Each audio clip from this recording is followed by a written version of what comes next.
I think one of the reasons we perceive that there are so many elements of attack on religious liberty is because it's coming from so many different angles at such a breakneck speed. Atheists argued before a federal appeals court that the Ground Zero Cross, as it is now known, should not be featured in the 9/11 museum. The first time in nearly 100 years, the St. Bernard Nativity might have to miss the Christmas holiday. The nativity scene basically is an insult to human nature. Teaching Satanism in school sounds like the stuff of horror movies. The After School Satan Club project, I think it'll be a growing presence. The Ten Commandments is getting the heave-ho from a high school near Pittsburgh. A man who wishes to invoke Satan during prayer at a city meeting will be allowed to do so, citing freedom of speech. Their whole goal is not really free speech. Their goal is to shut speech down. Chick-fil-A's values are not Chicago values.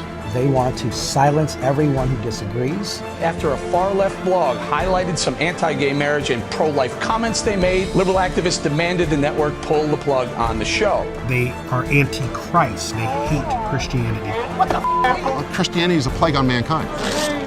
Your Bible. Hey, you're literate. Your Bible. The removal of God fundamentally changes the foundation of our country and, frankly, the direction of the country. I think it ultimately results in the disintegration of the republic. The term separation of church and state is probably one of the most misunderstood and misused terms. High school football coach Joe Kennedy lost his job for praying after games. A Marine who was court-martialed for taping a Bible verse to her computer takes her appeal to the nation's highest military court today. One of the most decorated fire chiefs in America was fired because of his Christian faith. When most people say it, they say, that's the Constitution. And I love it when people say that to me because I say, really?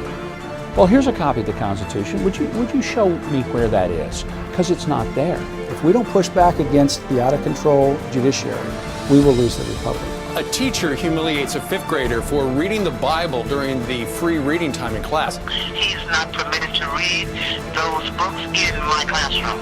Any country that doesn't have freedom of religion isn't free, period. A lunch aide stopped the kindergartner when she bowed her head to pray over her meal at an elementary school down in Florida.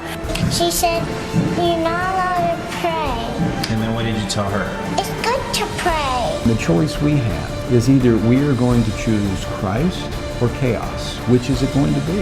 If the church does not engage, it's over. We will see our country transform into something we've never seen before. It is total anarchy in the streets right now. Has been injured as rioting youth started throwing rocks at police. There's an unjust law is no law at all. Resist! Resist! God. Is this a war going on here now? We're really talking about our future.